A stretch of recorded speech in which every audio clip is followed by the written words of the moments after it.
Hi guys, welcome back with me again in this channel. So on today's video I'm gonna give you a tutorial on how to use the AI filter and how to apply the true beauty filter to your photos in EPIK.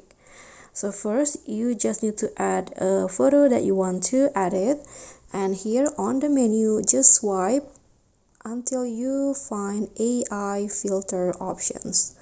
So you can easily find the AI filter that you can use in here.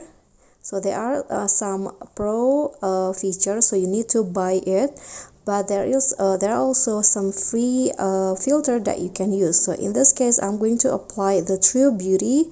So what you need to do is just click on the filter and the EPIK apps will be processing the photo with the AI.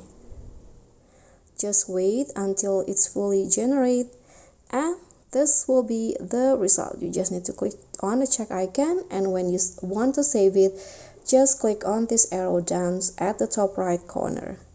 Okay, so that's all for me. Thank you so much for watching. Please don't forget to subscribe, click on the thanks, like, and also comment if you have any questions. Bye.